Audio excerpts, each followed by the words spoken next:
민수기 19장 6절부터 10절까지 말씀입니다.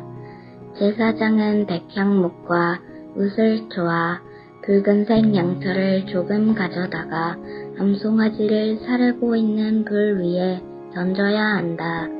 그러고 나서 제사장은 자기 옷을 빨고 자기 몸을 물로 씻어야 한다.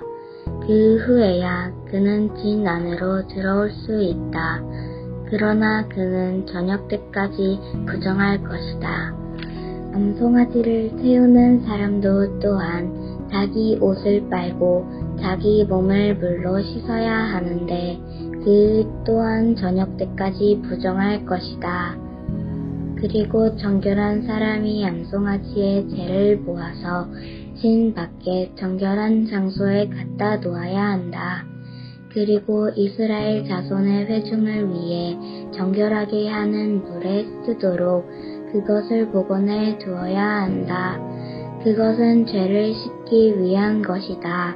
암송아지의 죄를 모은 사람 또한 자기 옷을 빨아야 하며 그도 저녁 때까지 부정할 것이다. 이것은 이스라엘 자손들이나 그들 가운데 살고 있는 이방 사람들 모두를 위한 영원한 율례다. 아멘. 우리는요, 살아있는 존재일까요? 죽어있는 존재일까요? 저 여러분을 포함한 이 땅의 모든 사람들은 숨을 쉬며 살아가고 있지만 시간이 흘러감에 따라 결국 우리들은 죽음을 향해 가고 있습니다. 이 땅의 결국의 목적지는 죽음인 것을 누구도 부인할 수가 없습니다. 이제 막 태어난 갓난아기도 태어나는 순간부터 목적지가 결국은 죽음인 인생을 살아가게 되는 거예요. 그런 우리들을 살아있다고 해야 하나요? 아니면 죽어있다고 해야 하나요? 이 고민에 대한 하나님의 대답이 바로 오늘 본문의 말씀입니다. 하나님은 우리에게 거룩을 명령하시면서 우리의 삶에 필요한 가죽, 고기, 피와 똥까지 하나도 남김없이 하나님께 드리라고 말씀하십니다.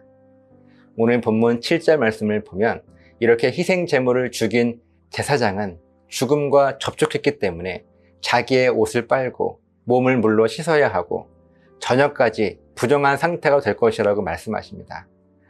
여기서 부정하다는 것이 바로 앞에서 우리가 고민했던 죽어있는 존재라는 의미인 거예요. 죽음의 상태. 또 8절 말씀을 보면요, 제사장뿐 아니라 암송아지를 태웠던 사람도 죽음과 접촉했기 때문에 죽어있는 상태이고 저녁 때까지 부정하다 말씀하십니다. 이렇게 암송아지 전부를 하나도 남김없이 태우게 되면 죄가 남을 텐데 이 죄를 치울 수 있는 사람은 정결한 의식을 이미 치른 사람이어야 한다는데 미리 준비한 이 사람이 죽음을 상징하는 죄를 모아 진 밖에 정결한 장소에 갖다 두어야 하는데요, 정결한 물과 함께 바로 이 죄를 가지고 정결 의식을 이제 이스라엘 백성들이 행하게 하기 위함이었습니다. 그런데 10절 말씀을 보면요, 이 정결 의식을 행한 사람이라 할지라도 죄를 옮긴 이 사람도 죽음과 접촉했기 때문에 부정한 상태, 곧 죽음의 상태가 되었고 이 죽음의 문제를 해결하기 위해 옷을 빨고 몸을 씻어야 한다고 하나님은 말씀하십니다. 가만히 이 말씀을 묵상하면서 이런 마음이 들어요. 결국 우리는 이 죽음의 상태에서 벗어날 수가 없는 것 같습니다. 이미 정결의식을 행했음에도 불구하고 곧 죽음의 상태가 되어버립니다.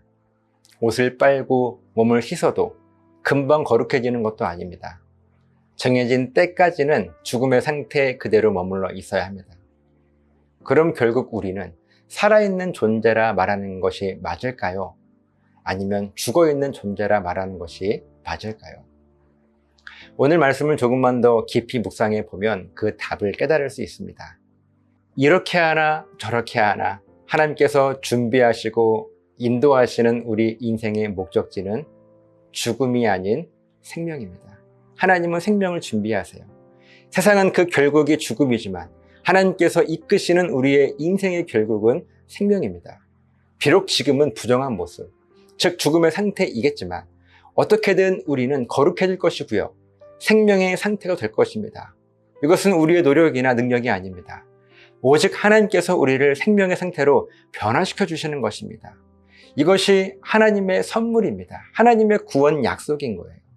우리가 하나님 앞에서 깨끗해질 수 있는 이유, 거룩해질 수 있는 이유, 생명의 상태가 될 수 있는 유일한 이유는 우리의 부정함을 인정하는 것입니다. 우리는 늘 죽음의 상태를 살아가고 있다는 고백, 내 힘과 능력으로는 아무것도 할 수 없다는 고백, 바로 이 고백을 우리 하나님께서 받으시고 우리로 하여금 옷을 빨게 하시고 몸을 씻게 하시는 거예요. 그렇게 비록 지금은 부정한 상태이겠지만 하나님께서 정하신 때가 되면 우리는 완전히 거룩한 모습으로 반드시 회복될 것이고 다시 살아나게 될 것입니다. 그런 우리는 살아있는 존재라 말아야겠습니까? 죽어있는 존재라 말아야겠습니까?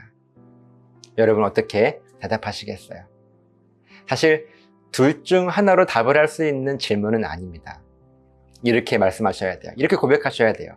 우리는 죽어있지만 동시에 하나님의 은혜로 다시 살아난 존재라고 고백하는 것이 온전한 고백입니다.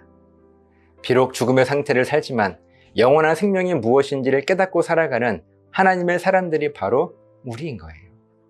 이 고백이 바로 우리가 깨끗해질 수 있는 유일한 이유인 것입니다. 기도하시겠습니다. 하나님, 우리는 항상 부정하기 때문에 또 늘 거룩해질 수 있습니다. 왜냐하면 하나님은 이 고백을 받으시고 받으신 그대로 응답하셔서 우리를 깨끗게 하실 분이시기 때문에 그렇습니다. 하나님, 우리가 깨끗해질 수 있는 이유, 우리의 부정함을 인정하는 것 잊지 않게 하시고 하나님 앞에 늘 하나님을 높일 수 있는 그런 귀한 예배자의 삶을 살아갈 수 있도록 인도해 주시옵소서. 감사드리며 예수님 이름으로 기도합니다. 아멘.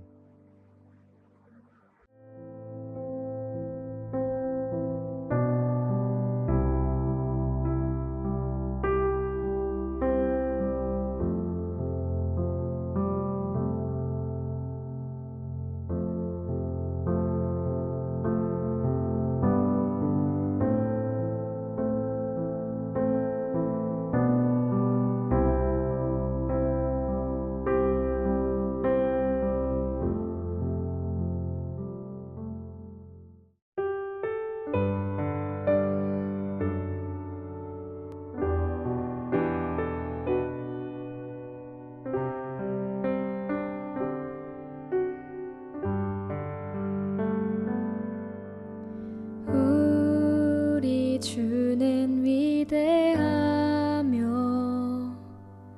능력이 많으시도다. 그의 지혜 무궁하며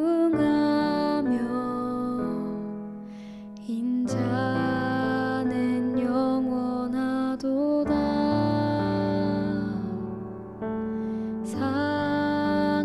자들 고치시며 상처를 싸매시도다. 별들의 수를 세시며 이름을 붙이셨도다. 그가 구름으로 하늘을 덮으시며 땅을 위하여 비 준비하시니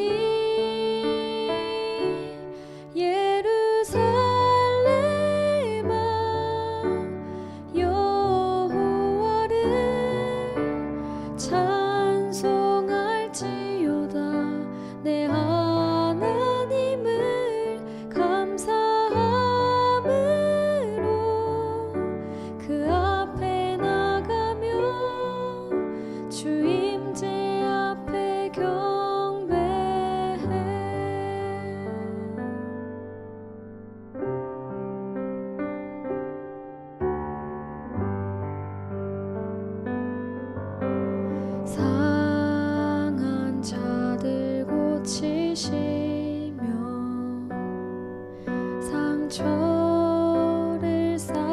계시도다.